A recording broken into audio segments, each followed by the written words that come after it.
1,00,000 మంది శివభక్తులతో కలిసి మహారుద్రాక్ష పూజలో పాల్గొనండి. వెంటనే కాల్ చేసి మీ పేరును నమోదు చేసుకోండి. నమస్తే, వెల్కమ్ టు సుమన్ టీవీ. నేను మీ కృష్ణవేణి. ఇంట్లో ఒకరు మరణించిన తర్వాత 13 రోజుల పాటు చేయవలసిన శాస్త్రోక్తమైన అనేక విధి నియమాలు ఉంటాయి.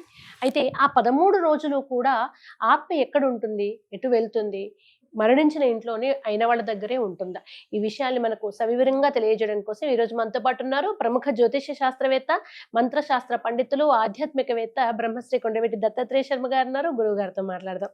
గురుగారు నమస్కారం. నమస్కారం. గురుగారు, 13 రోజులు మరణించిన తర్వాత చాలా మంది పక్కనే ఎవరు ఉంటున్నట్టుగా, లేదా ఆ చనిపోయిన వారు మాతోటే మాట్లాడుతున్నట్టుగా, కలలో వస్తున్నట్టుగా అనేక అనుభవాలు చెప్తుంటారు కదా. అసలు 13 రోజులు ఆత్మ ప్రయాణం ఎలా ఉంటుంది, ఎక్కడ ఉంటుంది? దీనికి మనం ప్రధానంగా గరుడ పురాణంలో రిఫరెన్స్ పెద్దలు చెప్పారు. అలాగే మనిషి మరణించినటువంటి తర్వాత శరీరాన్ని దహనం చేస్తారు. మన హిందూ ధర్మ సాంప్రదాయ ప్రకారంగా దహనం చేస్తారు. దహనం చేసిన తరువాత ఈ స్థూల శరీరం ఏదైతే ఉందో శరీరం భస్మం అయిపోతుంది, మొత్తం బూడిదైపోతుంది. మనం ఎలాగైతే పుట్టినప్పుడు 9 నెలలు తల్లి గర్భంలో ఉండి ఒక్కొక్క నెలకి ఒక్కొక్క అవయవం ఎలాగైతే తయారవుతూ ఉంటుందో, అలాగ మరణించినటువంటి మనిషి తర్వాత రోజు ఏదైతే ఈ భస్మాన్ని తీసుకెళ్లి సంచయనం అంటారు. అంటే ఎముకలు ఏవైతే ఉంటాయో అస్థి నిమజ్జనం, ఈ ఎముకలు తీసుకెళ్లి నీళ్ళల్లో కలుపుతారు. 2వ 3వ రోజు 5వ రోజు కలుపుతారు. కలిపిన దగ్గర నుంచి పెద్ద కర్మ వరకు కూడా ఈ ఎలాగైతే 9 నెలల్లో ఒక్కొక్క నెలకి శరీరం తయారవుతూ ఉంటుందో, కాళ్ళు ఒక రోజు, చేతులు ఒక రోజు, చెవులు ఒక రోజు, ముక్కు ఒక రోజు గర్భంలో తయారవుతుందో, ఈ 9వ రోజు వరకు కూడా ఈ కలిపిన దగ్గర నుంచి ఆ శరీరం తయారవుతుంది. నాశనం అయిపోయిన శరీరం సూక్ష్మ శరీరం తయారవుతుంది. అలా తయారైనటువంటి సూక్ష్మ శరీరం ఏదైతే ఉంటుందో ఆ శరీరం 10వ రోజున ధర్మోదకాలం చేస్తారు. అంటే ఏంటి? నువ్వులు నీళ్లు వదిలిపెడతారు. బంధువులు, రక్త సంబంధీకులు, మిత్రులు, స్నేహితులు అందరూ వచ్చి నువ్వులు అక్కడతోటి ఏంటయ్యా అంటే వాడితో ఉన్న రుణానుబంధాన్ని విడిచిపెట్టినట్టు లెక్క. వాడు ఏం చేస్తాడు? అయిపోతుంది. చక్కగా గుమ్మం దగ్గర నిలబడతాడు. 11వ రోజు పెద్ద కర్మ. 11, 12 శాస్త్ర సాంప్రదాయంలో 11 రోజు చేసేవాళ్ళు ఉంటారు, 12వ రోజు చేసేవాళ్ళు ఉంటారు. పెద్ద కర్మ ఏ రోజు చేస్తే ఆ రోజు. పెద్ద కర్మ రోజున వీడు ఆ గేటు బయట నుంచి ఉంటుంది. ఏది? ఈ సూక్ష్మ శరీరం తయారైన శరీరం. అది ఇంట్లో ఉండదు, బయటే ఉంటుంది, గుమ్మం దగ్గర. ఆ దారిలో ఎవరైతే వచ్చేవాళ్ళు ఉన్నారో, ఈ పెద్ద కర్మ చూడడానికి వస్తారు, వెళ్ళేవాళ్ళు ఉంటారు.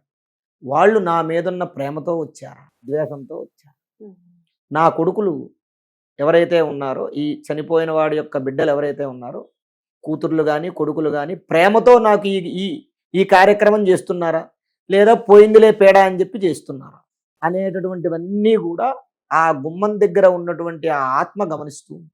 11వ రోజు కర్మ పూర్తయిపోయిన తర్వాత వీడు ఎప్పుడైతే ఈ పిండాలు తీసుకెళ్లి నీళ్ళల్లో కలిపేస్తాడో, నీళ్ళల్లో కలిపినది మొదలు అక్కడి నుంచి యమదూతలు వస్తారు. 2 యమదూతలు వచ్చి ఈ యొక్క ఆత్మని యమలోకానికి తీసుకువెళ్తారు, నరకలోకానికి. అది ఎక్కడ ఉంటుంది? దక్షిణం వైపు ఉంటుంది. మనకి భూమికి దక్షిణం వైపు ఉంటుంది. ఆ దక్షిణంలోకి తీసుకెళ్తారు.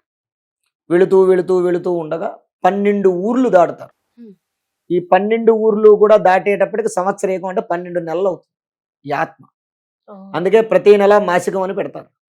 ఈ ప్రతి నెల ఈ ఎవడైతే ఈ బిడ్డ ఉన్నాడో వీడు పెట్టేటటువంటి పిండం ఏదైతే ఉంటుందో, ఈ పిండం ఈ ప్రతి నెల పెట్టినటువంటి పిండాన్నే వాళ్ళు ఊరిలో ఎవరైతే ఇప్పుడు ఊరు మారుతూ ఉంటారు. మనం ఊరు వెళ్తాం, ఇప్పుడు హైదరాబాద్ నుంచి విజయవాడ వెళ్ళాలనుకుంటే సూర్యాపేటలో ఆగుతాం, అక్కడ టిఫిన్ ఏదైనా చేస్తాం, మళ్ళీ నెమ్మదిగా వెళ్ళి విజయవాడ వెళ్తాం. అలాగా యమలోకానికి, నరకలోకానికి వెళ్ళాలి అని అంటే 12 ఊర్లు దాటాలి, 12 స్టేజీలు దాటాలి. ఈ 12 స్టేజ్ ఒక్కొక్క రోజు ఒక్కొక్క నెల ఒక్కొక్క దాని దగ్గర ఆగుతూ ఆగుతూ వెళ్తారు.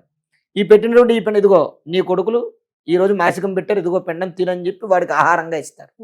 ఏ కారణం చేతైనా వీడు గనక మాసికం పెట్టకపోతే వాళ్ళు వాడికి ఆహారం ఇవ్వరు. వాళ్ళు శుభ్రంగా తినేస్తారు తప్ప వాడికి ఆహారం ఇవ్వరు. అలాగ 12 ఊర్లు దాటిని 12వ నెల పూర్తయ్యేటప్పటికి 12 ఊర్లు దాటుకుని వైతరణి నది దగ్గరికి తీసుకెళ్తారు. ఆ వైతరణి నది అంటే ఎలా ఉంటుంది? చీము నెత్తురుతో ఉంటుంది. దాంట్లో విషపూరితమైనటువంటి సర్పాలు, తేళ్లు, పాములు, జర్రులు అన్నీ ఉంటాయి. దాంట్లో ఒక పడవ ఉంటుంది. ఆ పడవ ఎక్కుతారు ఎవరు? యమదూతలు ఆ పడవ ఎక్కుతారు. ఈ కొడుకులు ఎవరైతే ఉన్నారో, ఈ పితృకార్యం చేసినటువంటి కొడుకులు, వాళ్ళు గోదానం చేశారా లేదా అనేది చూస్తారు. వాళ్ళు గనక తండ్రి చనిపోయినప్పుడు గోదానం చేస్తే, లేదు ఒకవేళ వాళ్ళు చేయలేదు, ఈ వీడైనా సరే చనిపోక ముందు గనక ఎక్కడైనా గోదానం చేసుంటే వీడికి ఆ పడవలోకి ఎక్కడానికి పాస్ ఉంటుంది. ఓకే, లేకుంటే స్థానం ఉండదు. లేకపోతే స్థానం ఉండదు. ఏం చేస్తాడు, 2 మేకులు వాడి శరీరానికి గుచ్చి ఆ పడవ కట్టేసి నదిలో పడేస్తారు. ఈ పడవ వెళుతూ ఉంటుంది, ఈ నదిలోనే వాడు ఈదుకుంటూ వెళుతూ ఉంటాడు. ఈ పాములు, జర్రులు, తేళ్లు ఇవన్నీ వాడిని పట్టుకుని పీకుతూ ఉంటాయి. అలా పడవ వెళ్ళిన తరువాత ఆఖరికి ఒడ్డుకి వెళ్తాడు. అదే వీడు గోదానం చేసిన, లేదా వీడి యొక్క పుత్రులు గోదానం చేసినా సరే వాడికి చక్కగా పాసిస్తారు. వాడు చక్కగా పడవలోకి ఎక్కుతాడు, వెళ్ళిపోతాడు. నది దాటిన తర్వాత చిత్రగుప్తుడి దగ్గరికి వెళ్తాడు. చిత్రగుప్తుడు ఏం చేస్తాడయ్యా అంటే వీడి యొక్క చిట్టా తీస్తాడు. మొత్తం బయోడేటా అంతా ఉంటుంది. వీడు పుట్టిన దగ్గర నుంచి మరణించేంత వరకు ఎన్ని పాపాలు చేశాడు, ఎన్ని పుణ్యాలు చేశాడు అనేది ఒక బయోడేటా ఉంటుంది. ఆ బయోడేటా అంతా ఒక ట్యాగ్ చేసి వాడు మెడలో పడేస్తాడు.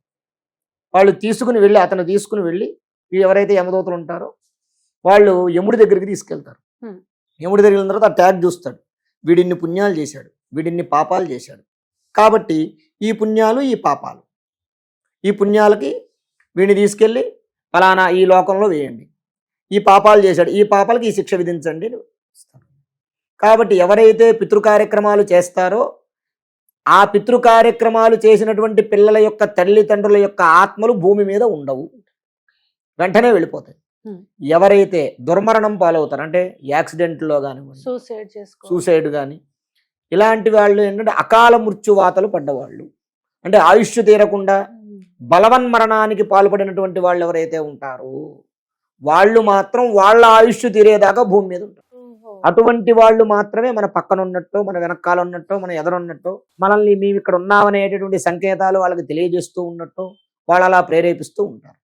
దానికోసమే నారాయణ బలి అనేటటువంటిది చేస్తారు. ఆ నారాయణ బలి కార్యక్రమం చేస్తే వీళ్ళు కూడా ఇక్కడ లేకుండా వీళ్ళు డైరెక్ట్ వైకుంఠానికి వెళ్ళేటటువంటి అవకాశం ఉంటుంది.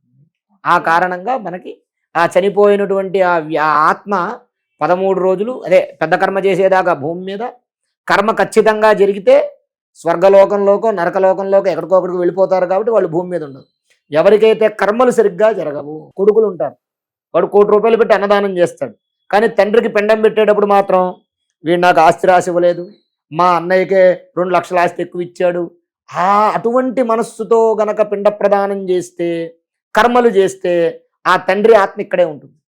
వాడు మళ్ళీ భక్తి శ్రద్ధలతోటి ఏ కాశీయో గయో ప్రయోగో వెళ్ళి వాడు ప్రాయశ్చిత్తం చేసుకుని మళ్ళీ అక్కడ పిండ ప్రదానాలు చేసేంత వరకు కూడా వాడి ఆత్మ ఇక్కడే ఉంటుంది. ఆ ఆత్మ ఘోషిస్తూనే ఉంటుంది. ఆ ఆత్మ యొక్క ఆత్మఘోష పితృశాపంగా మారి ఎవడైతే కొడుకులు ఉన్నారో వాడిని కుటుంబాన్ని ఇబ్బందులు పెడుతుంది. చక్కగా వివరించారు గురుగారు. ఇది ఒక పెద్ద గరుడ పురాణానికి సంబంధించిన అనేక విషయాలు నెక్స్ట్ ఎపిసోడ్స్ లో మీ ద్వారా తెలుసుకుంటాం. తప్పకుండా. Thank you. ధన్యవాదాలు. శ్రీ మహాగణాధిపతయే నమః.